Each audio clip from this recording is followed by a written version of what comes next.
Celtics Beat is brought to you by PrizePicks. Hey everybody, it's Celtics Beat, and what time is it? August. It's August, baby! What did I tell you?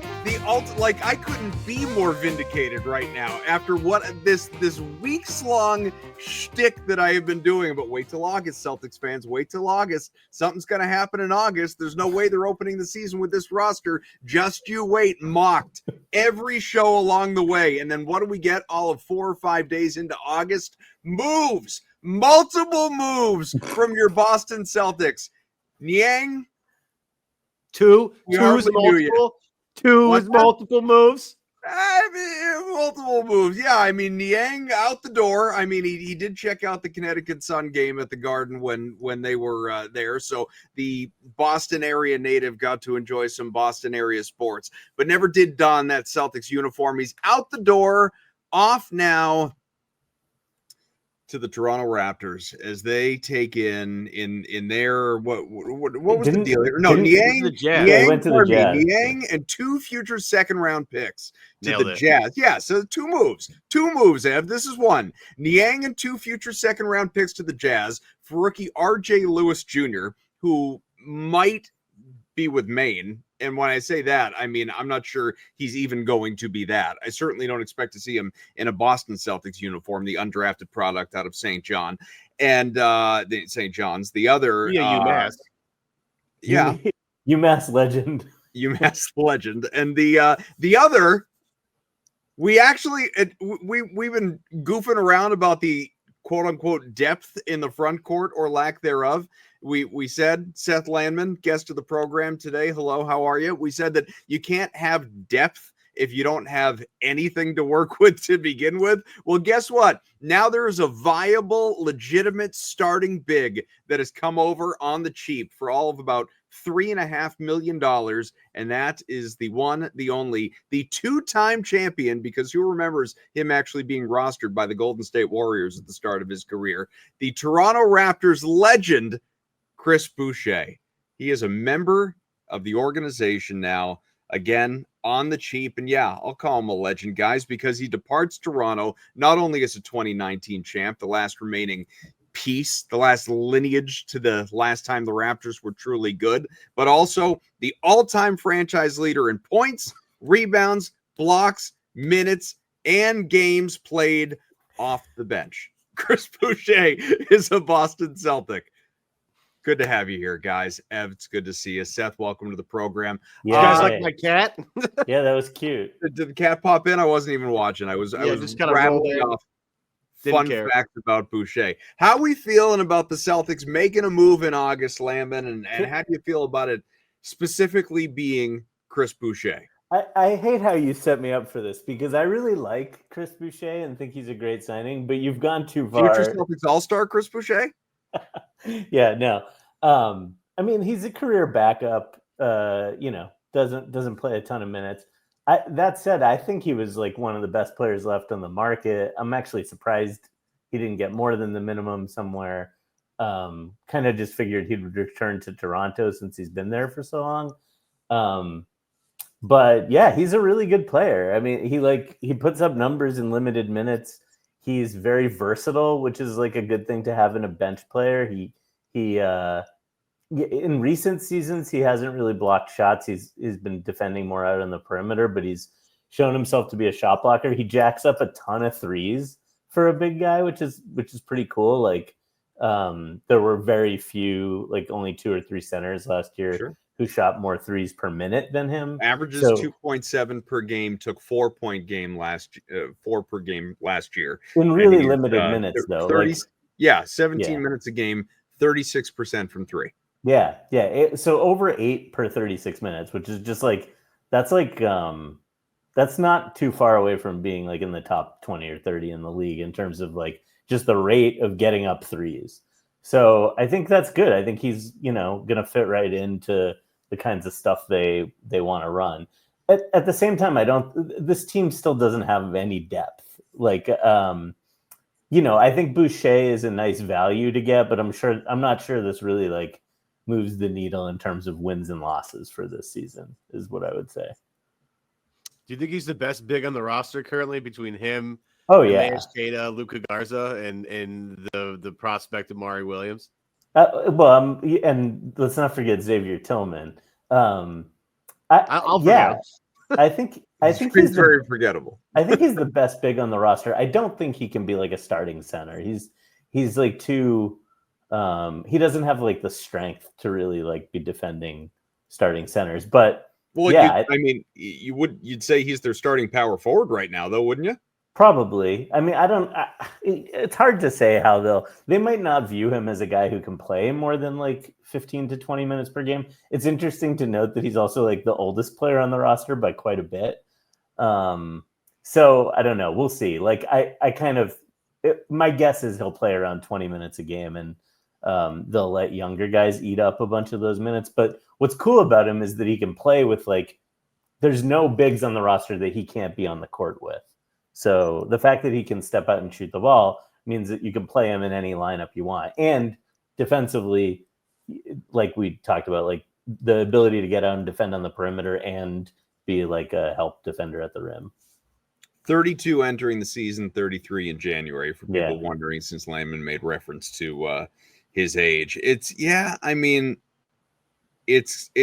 funny in a way, and this is where, you know, being a fantasy player, you know, sort of clouds the judgment a little bit.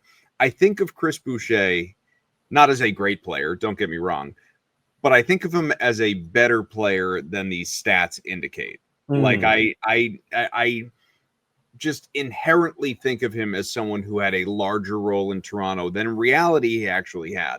Because again, as you said, 17 minutes a game last year, about 17 and a half, 18 for his career. Hasn't played 20 per game in a few years, really back in the, if we want to call it the heyday of the Raptors. But back when they were legitimately good, that was when he did have more of a role. So maybe part of it is me remembering that as well. Also, the last couple of years, he's dealt with some injuries. He's only played 50 games each of the last 2 seasons. So yeah, wrong side of 30. Stats kind of trickling in the wrong direction in a lot of categories. Is coming off his second year in which he averaged double figures in scoring. He was 10 points per game, but like you said, the volume of 3-pointers played into that. I just think the biggest thing here, Ev, is that the front court is so bad on paper, that you get a Chris Boucher and it's like, oh my God, they have something. They have a guy that I'm not going to be sick to my stomach about him being out there as a starter, like Niang as a starter, or Tillman as a starter, or Queta as a starter. Like and I know like someone's going to start, and some of these guys are going to get opportunities, but there was like Garza or Bassey, even if they were to sign him, which I don't think is going to happen now. All of these different things, like nothing felt good. And maybe, you know what? Maybe that's the whole point. Maybe that is the whole discussion we actually should be having, guys, is that we just need to enter this season recognizing that none of this feels good, and none of it's going to feel good. And the organization doesn't feel good, and nobody really wants to feel good because they are playing for a year out. Here's the thing. We've been saying this the past couple of weeks. Like, we had Greeny on, I think, like a month ago, who was like, there are 3 outcomes of the Celtics season. The higher end where they win like 42 games, the middle one when they win like 35, and there's this bottom when they win like 28. Like, there's a lot of different variables here that could be into play. And ever since he said that, you and I have been on this wave of, do people realize how bad this front court is? It's really bad. Like, not only are they losing Al Horford, Luke Kornet, Kristaps Porzingis, and we'll leave however you feel about Kristaps Porzingis over here. He was a serviceable big guy. Like, yeah, was he hurt a lot? Sure, but serviceable, better than anything they have on the roster currently, no question, right? So they lost those guys. Not only that, they've lost Jason Tatum, who's their best rebounder. Yeah, thank you. Everybody on the team. So their top, like, 3 guys in rebounding, plus a 7'4", 7'3" guy, all gone for this year. I just, like, unless they just are the best shooter team of all time, this team's going to have a hard time controlling pace of the game. Like, they just can't. They won't be able to stop runs because they won't be able to clear the glass and set up and they're going to get killed on the offensive glass. This is going to be brutal to watch in certain aspects. And in certain aspects, it's going to be fun, right? It's a lot of young guys maybe getting their shots up, getting into how the feel of an NBA game. We talk a lot about feel and how important that is. We get to see a little bit more of that with some of the guys we haven't seen a lot of. But like when you look at the front court depth, the reason why we keep banging on this particular point is because they're missing their top 4 rebounding options from last year. And it's going to be impossible to control any pace of this game unless they're just like, we'll be, a worse version of Indiana, like the version of Indiana everyone thinks they are, with a team that is awesome on offense, doesn't play defense. But guess what? If you go to their stats, they were one of the best defensive teams in the NBA last year from the second half on, and their offense is unbelievable. So if the plan is to harness one of those things, I could be on board for that, and Chris Boucher might help with that for sure. Yeah, I think I agree that none of the bigs on the roster right now are as good as the bigs that we had last year. I would say that the difference is that the 3 bigs that were on the roster playing major minutes last year, Horford, Porzingis, and Garnett, they can play both sides of the court. So it's not that the guys who are going to be taking their place aren't good at like stuff in a basketball game. It's that they're only good at one thing, really. And so like Garza, for example, that guy's the offense is going to be fine with Garza on the court. And actually they're going to rebound with Garza on the court. Like Garza is probably a better rebounder than anyone who was on the team last year. Even Chris Boucher has like a career rebounding rate better than anyone on the team had last year. So I don't think it's like necessarily about like individual things. Like if you want to pick like one thing that like it's more about having they've just totally lost the ability to like be good at both things at once. And so like I think when Garza's on the court and when Keita's on the court, I think the offense will be fine. I think the defense is going to be a disaster with those guys out there. I think when Tillman's on the court, they'll be able to defend, but the offense won't be able to do anything. And I think Boucher, actually, weirdly enough, is the closest thing they have to someone who can do like be useful at least a little bit on both ends of the floor in the front court. But yeah, I think like we're getting like way too bogged down this summer in the discourse about like the centers on the team and like the front court. The reason this team is going to be bad next year is because they don't have Jason Tatum. Like, like if you just brought back Jason Tatum and kept the rest of the roster the same, I have no doubt this team is winning over 50 games this year, even with the center rotation they currently have. So I think the reason they're going to be a bad team is that losing Tatum drives winning more than all but like 2 or 3 guys in the league right now. And I think losing him is going to have this just gigantic trickle down effect.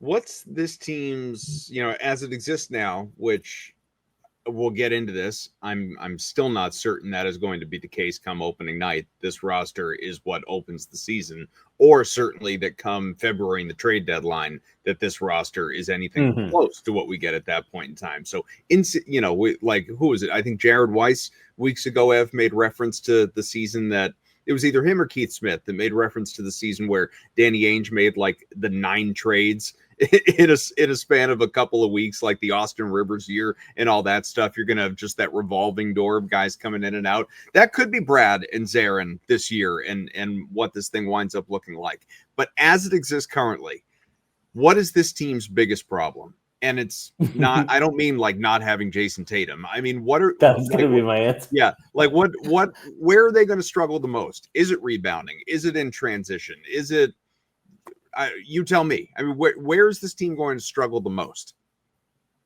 Do you want to jump in first, Dev?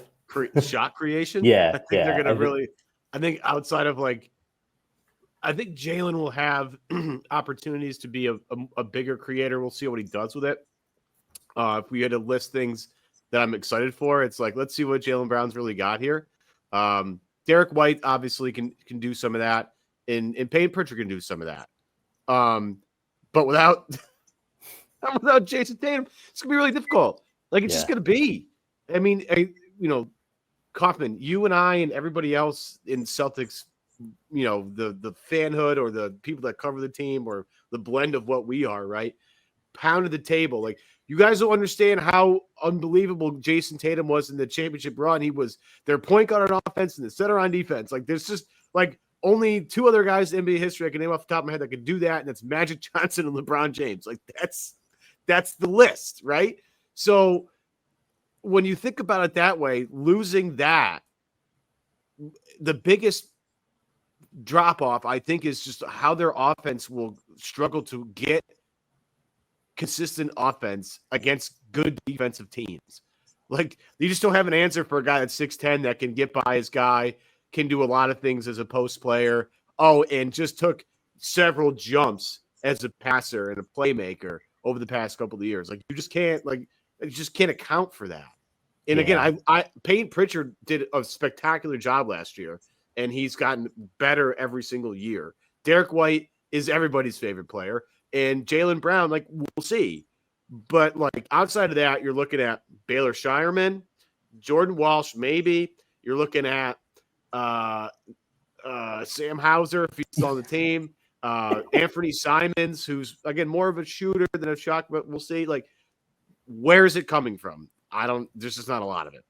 Yeah, I would agree. I think, like, it's not that those guys, like, you know, Jaylen Brown, Derek White, Anfernee Simons, Peyton Pritchard, it's not that those guys aren't capable creators. It's that there's like a multiplying effect when you have a bunch of those guys on the floor at the same time. And they just aren't going to be able to do that. I mean, when they're totally healthy, I think they'll be fine offensively. Like, to me, when they're totally healthy, this could be like a slightly above 500 team.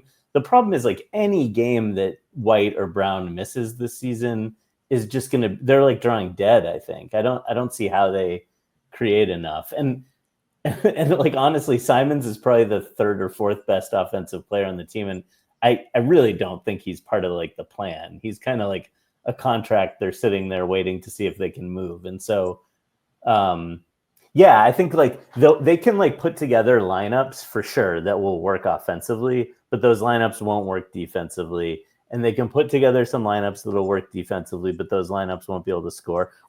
Like, the Celtics this year are just going to be one of those teams that you see all around the league who, like, struggles to put together a coherent lineup. Like, if you think about what the Warriors were last year before the Jimmy trade, like, on nights where they had somebody injured, you know, like, they just, like, too many one-way players. It's not that those players are bad, but it's just, like, the like secret strength of this Celtics team over the past few years is that they went 8 deep in guys who could play, like, effectively on both sides of the ball.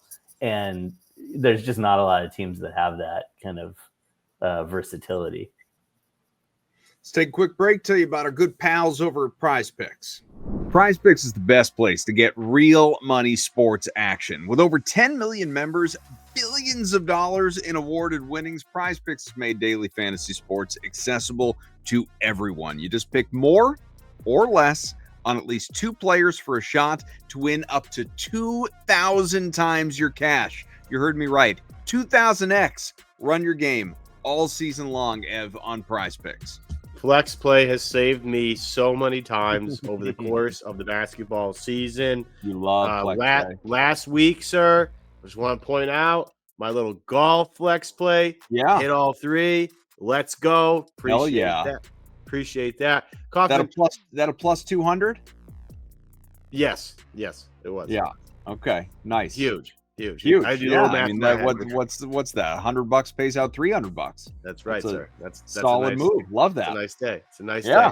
Well, Kaufman, I don't know if you've noticed. Do you know what time it is? Do you know what time it is? Outside of it being August, it's I think you're going too far.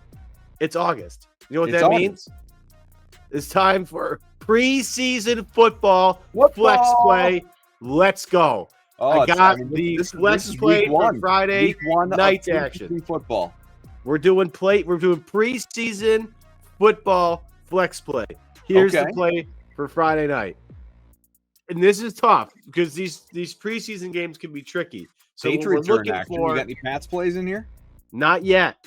Stay tuned for that. Okay. I might be tweeting some out on my Twitter page. All right. Come Friday morning. We'll see.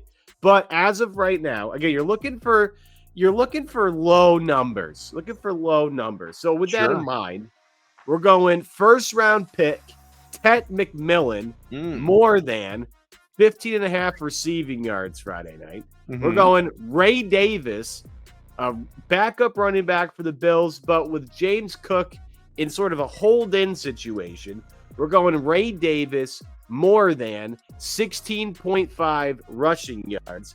And we're going to wrap it all up with first overall pick, Cam Ward, more than 43.5 passing yards. One more time on that. T-Mac, more than 15.5 receiving yards. Ray Davis, more than 16.5 rushing yards. And Cam Ward, more than 43.5 passing yards. Flex play, get all three right, pays out 3x. If you get 2 out of 3, pays out 1x. You're winning your money regardless. And thanks to PrizePicks, you could get your money as easy as 15 minutes. Watch it roll into your account. Use Venmo for all I care. It's the easiest way to do it. Kaufman, we're back, buddy. Preseason flex play. Let's go, dude. Listen, I got to be perfectly honest with you. You were giving out those plays, and I'm going to have to go back. I'm going to have to listen to this spot again because I wasn't paying any attention. As soon as you said Ray Davis, the Buffalo Bills running back, my head went to the movie Draft Day, and I was trying to remember, was Ray Davis a character? Oh, no, I got to look it up. Oh, it was Ray Jennings. Ray Jennings was the character, but I knew there was a Ray. So, yeah, listen. I'm gonna go back, relive it, get the investment in. Like you said, there are a lot of different ways to collect this money after you win. And when you play with Ev, I mean, you're on the right track. This guy's been printing money in the PrizePicks streets. Download the app today. Use code CLNS. You get $50 instantly after playing your first $5 lineup. Again, download the PrizePicks app. Go do it right now. Use the code CLNS. $50 right away after playing your first lineup for only $5. PrizePicks, run your game. Hanging out with Seth Landman here, Evan Valenti, Adam Kaufman, obviously. You know that, especially if you are watching on the CLNS YouTube page. And we appreciate you. You can always find Celtics Beat, all the other great shows on the Celtics All Access page, across the CLNS YouTube page. There is so much more Red Sox coverage for that playoff-bound team, the playoff hopeful Patriots, Bruins eventually, the new Marco Sturm era. It's all available to you, and we've even been cross-pollinating a little bit. Bobby Manning, who's normally on Celtics coverage, was at Fenway covering the Sox the other night. So CLNS has you, is the bottom line. Check us out, again, wherever you get your podcasts, any of the favorites that you have, this one or others. You can check out the videos, again, Celtics All Access page on Yahoo, on the YouTube page.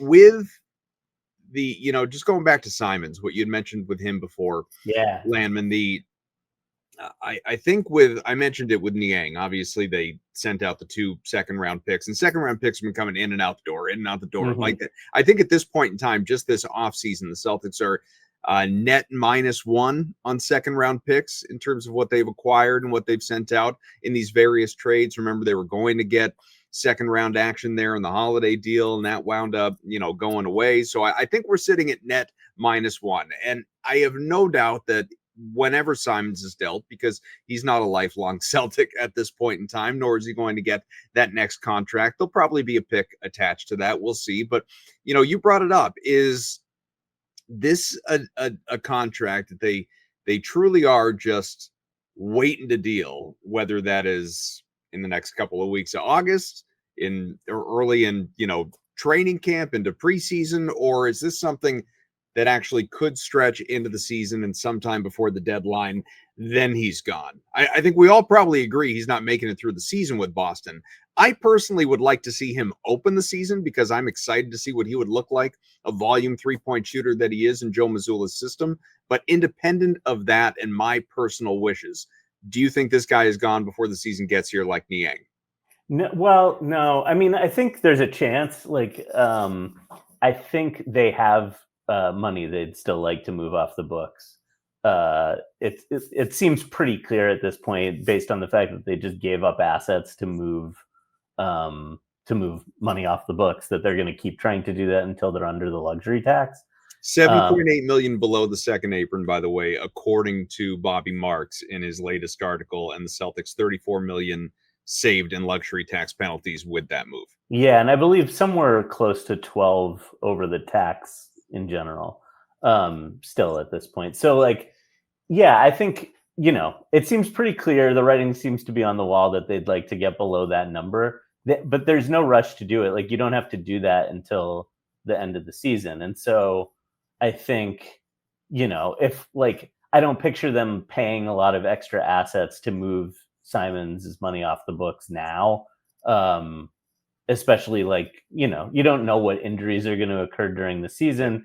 Is there a team out there that like Simons is actually a good player? I think he's going to be an interesting test case. Like, how much worse is he, for example, than somebody like I don't know, the guard, like the small guards that have gotten big contracts over the last few years, like Quickly or Hero or Maxi, or like Simons can score. He's a great shooter. He's not a great passer yet, but has shown some improvement. Can't defend and is too small. I think too small to be like a meaningful player on a good team. And so it'll be an interesting thing to see, like, is there a team out there that thinks that like suffers some injury to somebody who puts up points for them, and maybe that's a way they could move him. I think another thing they like, in moving, because the other reason they don't have to be desperate, I would say, is that it seems pretty clear that if they want to move Hauser into somebody's money, they're going to be into somebody's space. I mean, they could move that money off the books, and that's around 10 or 11 million without giving up anything. Like, somebody would be happy to take that contract into a trade exception or into something like that. So I think that, to me, is the question. Like, will it be like Hauser and one of the like recent Hauser and Shireman or something? Or do those guys get moved and they just try to sneak under the tax, or can they do something more creative with the Simons contract? Because if they can't, and it's going to cost a bunch of assets to move that contract, I think they'd rather probably just like let it expire at the end of the year and not have that money coming into next season. The one thing I'll say, though, like, I've been a big proponent of the wait and see, just because I like to see it. That just popped in my head as Seth was talking, like right before you talked about injuries to other teams.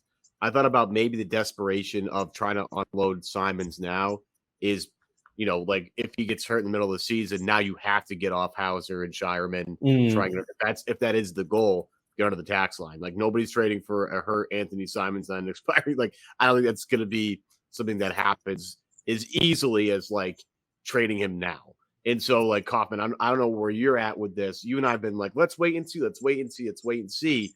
At the same time, you almost might want to think about it the opposite way of like, well, what if he got hurt? Like, that would make us do something we actually don't want to. Like, I don't know if you guys heard Rich Gotham talk today. He had a couple of interesting things to say. One about Jason Tatum's timeline and how, like, if I know Jason Tatum really well, he's going to force us to have to make a decision on him at the end of the year. Like, he's not just going to roll over and like punt the season.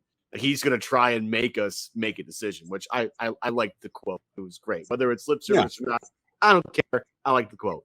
What also I understood and listened to was he talked about guys on the team, and he mentioned only a few guys. He mentioned Derek White, Jaylen Brown, Payne Pritchard, and Sam Hauser. I think we could all agree they would prefer to keep Sam Hauser, which is why they unloaded Kristaps Porzingis the way they did. That's why they unloaded Drew Holiday the way they did, so they could hang on to Sam Hauser. So, to you, Kaufman, do you think that there's pressure on this organization to get something done for Simons sooner than later so they avoid a potential injury situation where they have to do something they don't want to do? Because it's very clear at this moment they do not want to trade Sam Hauser, nor should they. Yeah, I mean, I agree with what both of you were saying with respect to Hauser. We've been talking about Hauser for months on this show, and I've said a number of times that I figured he was going to be gone, not because they wanted to get rid of him, but because if they just are determined, if they're hell-bent on saving money and cutting costs, then he's just an easy one to move, because there are plenty of teams around the league, as Seth said, that would be perfectly fine, content, happy to take Sam Hauser onto their roster for what he brings you at that money. I don't, and I will say, because of that, I'm not shocked or anything, but maybe mildly surprised that he is still on the team. I thought that he would be a pretty easy one to get rid of, and that they would make that move. Niang, I thought, like, I never for 1 second did I believe that he was going to be on this team. So that was, again, just like vindication when that happened.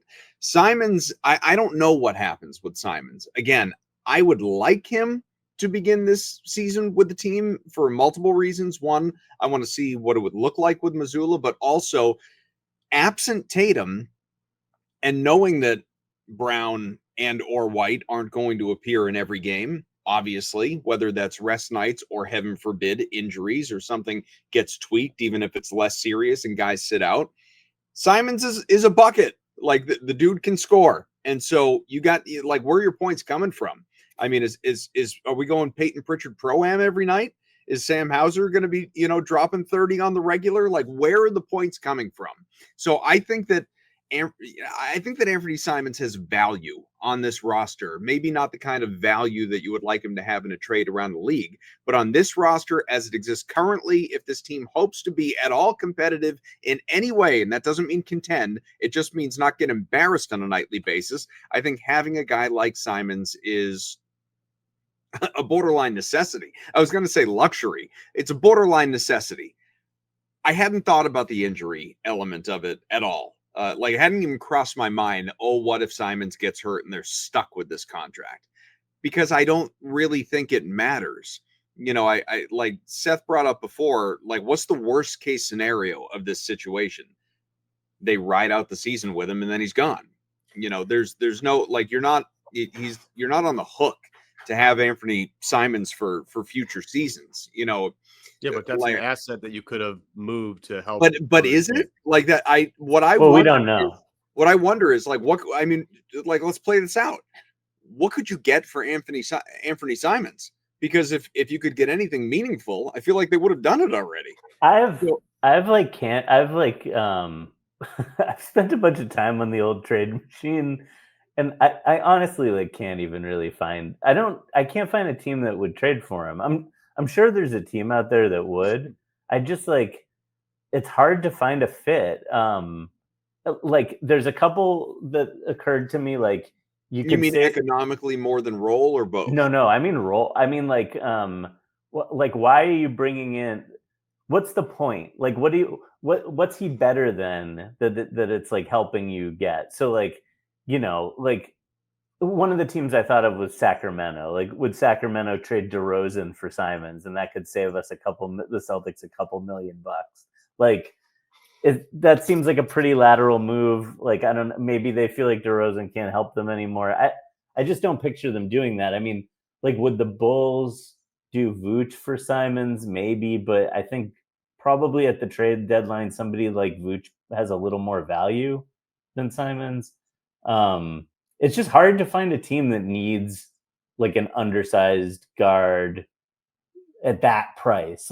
Given how much salary you'd have to send out to bring his salary back in, and given the Celtics needs, what occurred to me is is there a team out there that has two bad contracts right around 10 to 12 million? And the Celtics could maybe split Simons into two smaller players and then move one of those players into a trade exception or something like that. I'm sure they'll get creative about it. I just I've looked through every team in the league and I can't find a team that I picture bending over backwards to be yeah, we could really use Anfernee Simons on our team. I wonder if that's an indictment of Simons, or if that's just the way the league is going right now of look, if you're a certain size, unless you're, Allen Iverson or Isaiah Thomas, or, you look at Tyrese Maxey, he's for me of guys that are on the smaller side, the S tier of it, he is just unbelievably north-south players. There aren't too many guys faster than Tyrese Maxey. He's incredible. He's upper echelon. So there's not, I understand that point. I'm not quite sure if it's more of a referendum on what Simons is, because you look around the league, offense is booming everywhere. His play style should be something that's a commodity, but at the same time, it's at the price at which you're paying. Could you get someone for way less than the 20 whatever million they're paying? But it's also the fact that he can't defend. The guy's a turnstile.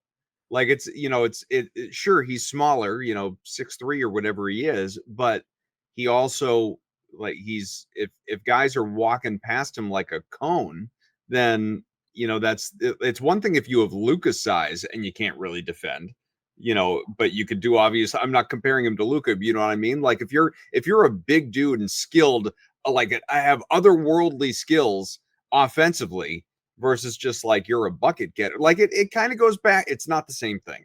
It's not the same thing, but it kind of goes back to IT, right? Mhm. Like IT, smaller dude, even smaller than Simons, obviously could score, couldn't defend, or even if he tried, like not a lazy defender, just couldn't do it. Like wasn't big enough to do it. And at take the injuries out of it. Obviously, the injuries derailed his career. But even before that, the reason they weren't backing up the Brinks truck, he wasn't getting the payday, is because nobody was going to deem him worth that kind of money for his profile. Simons is available, for some similar reasons, and he might not even be as good an offensive player as Thomas was. He's definitely not. So it's like that's I mean, Isaiah was top 5 MVP one year. So that dude was an incredible offensive player. So yeah, I think like if you take a step back and you're like, okay, why do teams trade for players? They trade for players either to like take a step forward or to take a step back. Sure. So if a team is trading for Simons on like making $27 million this year, they have to believe that he's going to do one of two things: help them plan for the future or help them win now. Is there a world where he's doing that for any team? Like doing either of those things for any team? Like I guess I would say that he's helping the Celtics win now. Marginally. Win games? Yeah, not be a playoff team and go on a championship run, but yes, I think they are a better, I mean, don't know till we know, I guess, but to me, they are a better team with Anfernee Simons on the roster than they are without him as the roster currently exists. Yeah, I guess I don't agree with that. I mean, I see why you're saying that. I know what he's good at and what he isn't good at. I guess like he's not better at anything on the basketball court than Peyton Pritchard is, who's already on the roster. I don't know. Like as one more player who can like credibly be in an NBA rotation, I guess in that way he's helping them. But that makes me want to ask you a question, which is like, what are the odds that this turns into like a tanking season? Like, is this team trying to be respectable right now? And should they be trying to be respectable right now? Like, what should this season be about? I think is like a really interesting question. Well, I guess part of that, and this is not me, this wouldn't specifically be my answer. This is like me answering a question with a question. Mm-hmm. I'm looking up, by the way, because I was curious, just some Celtics odds and where they fare. 1, 2, 3, 4, 5, 6, 7th best odds to win the East. I realize they're not going to win all the of that. East, if anybody wants to wager the Celtics winning the title, I'll book that for you.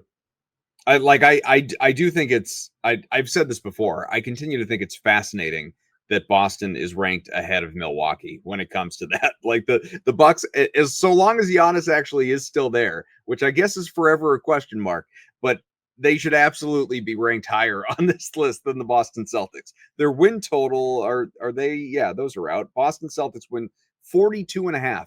So it has them as a marginally above 500 team. But anyway, to go back to what you brought up, the thing that I wonder is, we've talked about this here and there on the show, is there value in, not like those, some of the teams that you knew never had a chance under Brad of winning a championship, but would either flirt with a playoff spot or even, heaven forbid, actually go on a run like the IT year. Just the younger guys getting that experience. Now, you could argue who really is on the roster that wasn't on the roster last year that is part of this team, and actually part of the plans. This isn't like, like Kyrie got hurt and Hayward got hurt and oh my God, look at all this experience Tatum and Brown are getting and how valuable is this? And of course, there's nobody that is on this roster right now that I guess would be hurt necessarily by a tanking season. Mm-hmm. But at the same time, like competitive basketball is competitive basketball. isn't that what you should be striving for? So it's kind of that side, the yin to the yang of now we should be playing for draft position. And I don't know how to answer that. And I don't know what the front office would say about that. It's not like Brown and White and Pritchard and these guys these guys need more reps. They need more run. They got to go through more competitive games. Like they got plenty of competitive games under their collective belts. Well, and these younger, like Shireman, I could give a crap. Walsh, some of these guys, but I don't know. I don't know what they prioritize. Well, let me add another piece of information to that equation, which is that like those early Brad Stevens teams that were overachieving, those teams, they did own their own draft picks, but they also had like picks that they knew were going to be lottery picks that belonged to other teams coming in, which gave them some freedom to like not be thinking too much about the tangible benefits of losing some games, right? Like this iteration of the Celtics, this season to me is about a couple things. It's about young players auditioning to see who can be part of the next like Jason Tatum led great Celtics team. And then it's about whatever like deals they make to plan for that future. One of those like deals might not be an actual deal. It might be just like accumulating the asset of a really good pick in this next draft. Now, I mean, with the flattened lottery odds, it seems like every year a team that just barely misses the playoffs ends up with like a top 4 pick. So, I mean, you don't have to tank all the way, but frankly, this team, they're like one injury away from like playing their asses off and losing a ton of games anyway. Right. I mean, like if Derek White or Jaylen Brown misses like 30 games due to some like, injury, and they're going to be careful if something like that happens, then suddenly I think like you're not even tanking. You're just like losing because you can't compete. Yeah. Yeah. So I don't know. Think about all the deep runs they've made literally since Jason and Jalen have been together. They've just been to like the Eastern Conference Finals every year, the finals twice, won a title, played in the Olympics. Like this team needs a little bit of a break. Like they could use a little bit of a break. And like as much as we want to feel like weird about that and feel like gross because it's not competitive, at the same time it's like, you know what? I'm cool with it. I'm all right with it. I'm like, I don't need playoff basketball every season to go into freaking May and June. Like I it's okay. Like this, I agree with Seth of like this particular season is all about figuring out how to stack the deck properly for the next great Jason Tatum Celtics team. Josh Minot, baby. This is like I'm like so excited to watch Josh Minot this season. Like that's like I believe in Josh Minot. I've been talking about Josh Minot for years. Like we get to see if Josh Minot's an NBA player on the team I root for. I'm pumped. I do want to get back to like just like it feels like we need to have an entire edition of Celtics Beat at some point before the season, just talking about all right, who's our second favorite team then? Because if we're not rooting for playoff basketball for the Celtics, who are we backing this year? We need to ask Landman. It's forever the Nuggets as long as Jokic is there. But that feels like that's what we need to be doing. I do want to put a bow on the Anfernee Simons conversation just because it just feels like the Anfernee Simons paradox right now. Like you need to play well if you really want to trade him. But also, playing might lead to an injury, which means it's gonna be hard to trade him and make him do something different. And I feel like I'm fence sitting a little bit. I've done a lot of they should be, but now I'm like maybe they shouldn't. I guess it'd be easier to trade him if he plays really well. So I'm gonna stick with that answer, even though I came up with the maybe you should trade him before he gets hurt particular part of it. Kaufman, you're firmly on we got to see what this looks like before you trade him. I think you've made that abundantly clear every single week. I'm not firmly on the we've got to see what this I want to see you just want to see it. Yeah. I just want to see, like, as a basketball fan, as a Celtics fan, as a guy that likes Simons more than most people do, I would just like to see it. Like I liked Simons in Portland. A lot of people did not. I was a fan of his there. Not that I thought he was this great player and perennial all-star or something. I enjoyed his game. I enjoyed watching him. So I would like to see it. I was excited about that move when it happened.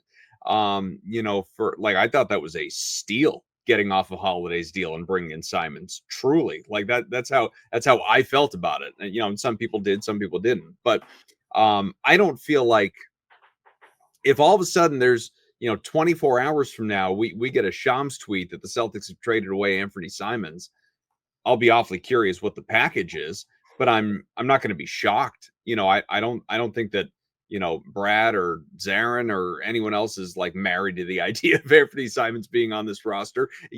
As Weiss brought up a while back, you would have seen the press conference by now.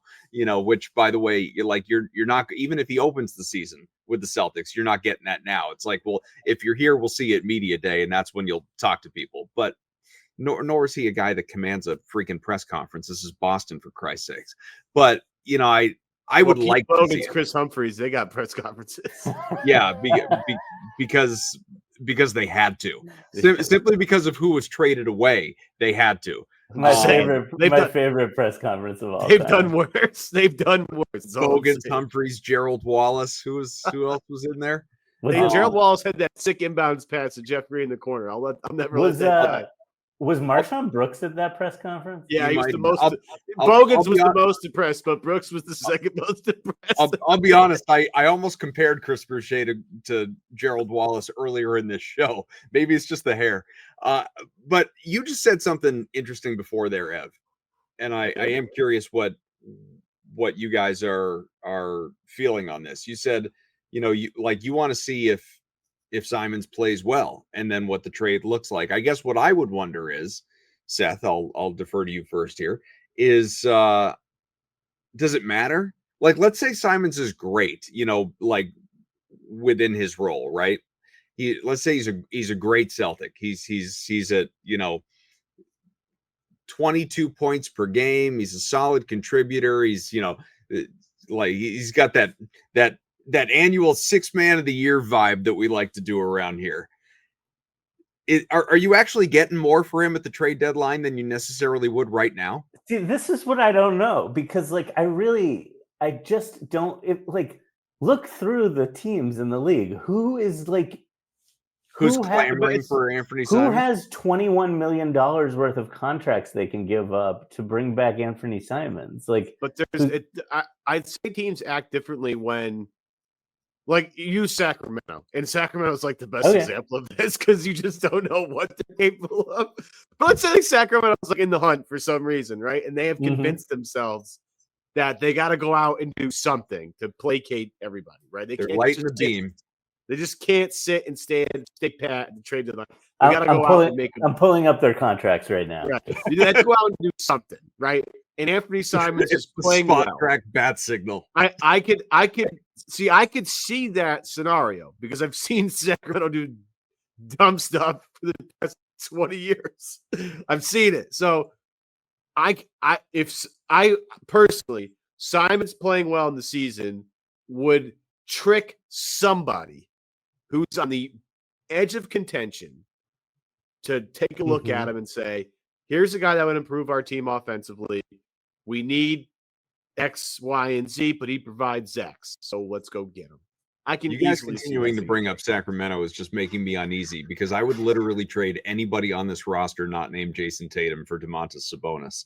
I love that guy. I've loved him since college, and it pisses me off that when he moved from Indiana, it wasn't to Boston. Well, the thing we haven't talked about yet and is is there still the possibility of something bigger than all of this on the horizon? And I do think that's still possible. But to Evan's point, it's just hard. You could do I do think the Kings would maybe consider DeRozan for Simons. Maybe that's something. Are they giving up Malik Monk to get Anfernee Simons?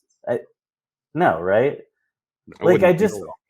He makes too much money. It's you start looking around and it's what team is gonna, the Raptor. I don't know. Could you get it's so hard to find the contracts. I challenge anyone to try to come up with a realistic Anfernee Simons trade. I really have worked at it, and That doesn't like involve like Celtics attaching picks and stuff to the contract. Leave it in the comments section on YouTube. You know what I mean? Give Like- us Yeah. your Anfernee Simons. even honestly, even that does involve attaching picks, it's like hard to find the contracts. Like Right.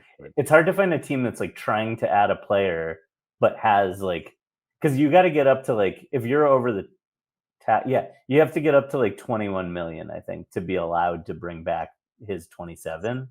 And so it's just hard to do. But you could like maybe there might be like two like worthless players on expiring deals who you could add together. It's tricky. Yeah, I don't know. Well, again, That's like I never a said, fun answer. it's the Anfernee Simons paradox, where we don't know exactly what to do with this, but something's going to get done about it. Yeah. Guarantee it. Not I sure. mean, And Is that the It's show August. headline? The Anfernee Simons paradox? honestly, I've been thinking about it the entire time we've been talking about Anfernee Simons. I was like, it's a good idea for It's either a new podcast or an indie rock band. yeah. What's the name of Chris Neutral? What's it? Something Milk Hotel? What's Yeah. it in Parks and Neutral Rec? Milk. Yeah. Oh, Neutral Milk Hotel is a real band. I don't remember the Parks and Rec joke. It should just be Fleetwood Mac Sex Pants. I remember the Actually, Kim it should be Fleetwood Kardashian Mac. Parks and Rec joke. Yeah. Oh man, do you guys see this? Not to completely shift gears, but we are like kind of rubbing against like the clock a little bit. I just want to make sure we got this. Do you guys see this garbage thing about Kevin Garnett that went viral over the or yesterday? I should say, according to Thursday. I think this went viral on a Wednesday. Can't say I about did. I missed it too. This. So I think KG tweeted out that he was working with he was at least with Wemby, whether he was working out with Wemby, I don't know, but he was like Okay. hanging out with Wemby. And you know, he has like OG stuff. Stay tuned, 100% tough emoji at Wemby. It's like KG in a Bill Russell hoodie yelling profusely at Wemby, who's just looking at him like, what are you doing? Well, this Perfect. guy, this particular old is person Garnett now? on X, which is where all conversation goes to die, quote tweeted it with, quote, a playoff dropper and eventual playoff dropper. Similar games, as both struggle with physicality and people getting under them. Not a quick enough first step to get by people. Less than ideal shot selection. Wemby's saving grace is he can be a tier of his own as a lob guy. End quote. And as a KG fan, Wow. Imagine being that's that wrong about both guys. that's like so blasphemous. Like I almost am like, dude, are you 20 years Champion old? Are Kevin you Garnett 17 years that we're old? talking about? What's up? I said champion Kevin Garnett that we're talking about right now. Well, Hall like of Famer, 15-time All-Star. the idea of Kevin Garnett being a playoff dropper. First off, what's a playoff dropper? Is that someone who like pads their stats in the regular season but doesn't show up in the playoffs? Is that like the idea that we're working with here? Because I if that's actually have the no idea. I have no Hold idea on, what that I'm gonna- means either. I'm gonna That's look it my up. guess. And this is why I say this person must be like 17 years old, because you didn't watch Kevin Garnett in the early 2000s when he was legitimately one of the best players I've ever seen in my life. Like that run he made to the Western Conference Finals. Go look at the team. What did you say you thought a playoff dropper was? Someone who had great regular season stats, but didn't have great postseason counting stats, which is in own right ridiculous. I mean, yeah, that's basically. I just looked it up, and yeah, it says in the context. I asked AI in the context of sports, particularly basketball, a playoff dropper refers to a player whose performance declines in the playoffs compared to their regular season performance. This is in contrast to a playoff riser who improves. Blah blah blah blah blah. Basically, by the way, every player except like Jokic and Jamal Murray And Jimmy Butler has their stats get worse in the playoffs. Like yeah, because defenses get better, by the way. Yeah. But not only that, this is flat out wrong. From 01 to 04, I'll do it all. 01 to 02, KG was 21, 12, and 5. In the postseason, he was 24, 18, and 5. Or actually 19, 18.7 rounds a night. So 24, 19, and 5. Next regular season, 23, 13, and 4. Postseason, 27, 16, and 5. In 03, 04, 24, 14, and 5. And in the postseason, 24, 15, and 5. In the 08 championship season, 18, 10, and 3, 20, 11, and 3. Like, He was ridiculous in the postseason. He was even better. Yeah, and like nothing about what you said even includes the fact that he was like the best defensive player in the league for all of those years. Like, yeah. I needed to get that out there just because it got way too much traction yesterday on Wednesday. It made me upset. It made me like question my sanity. I'm pretty sure I watched in what it. way though? Was it people agreeing, or was it people like quote tweeting it to highlight this guy's stupidity? I think it was mostly people to highlight his stupidity, but he kept going back and forth. Because those types of viral posts I'm okay with. Yeah.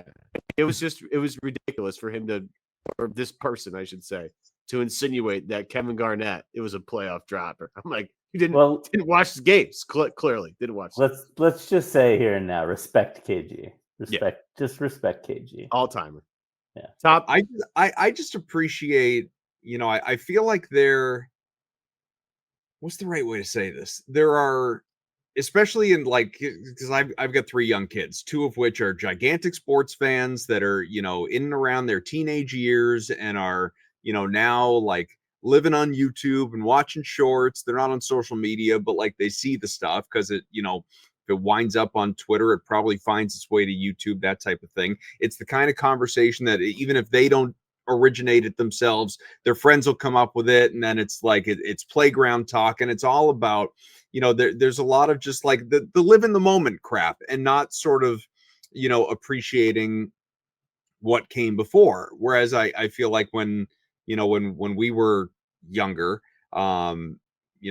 Seth, you for sure, like you were as into the like 70s 80s Celtics basketball, when we were like should have been not obsessing because it was bad, but like enthralled by 90s basketball, that kind of thing.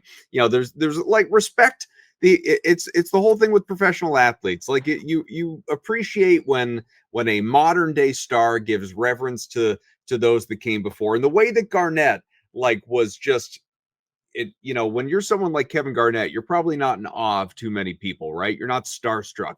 He was with Bill Russell, because he understood obviously what he meant to the game, never mind all of the off the court things. So that's one thing that I focus on with my kids. Like I took them to Patriots training camp the other day, and Julian Edelman was there, and God damn it, they knew what Julian Edelman meant to Patriots lore, even though they didn't truly appreciate him in his heyday. You know what I mean? Because they were too young. So that's the kind of thing. That's it. There are too many people out there that are just like, LeBron's the GOAT because they never saw Jordan. And maybe LeBron is the greatest of all time. I don't know. At least you can make, I don't think he is, but you could make an argument, to versus like, I don't know, Kobe or some of these other people that don't belong in the conversation.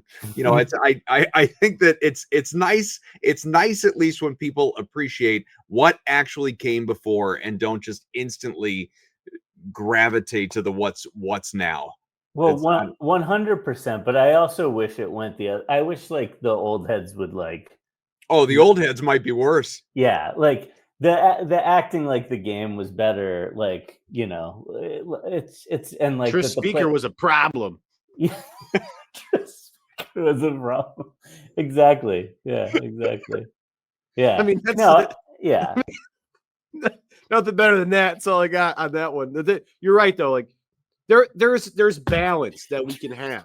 Like one of my favorite stats of all time, Stan Musial, has the same amount of hits on the road as does at home to the number. Like that's Bob Gibson.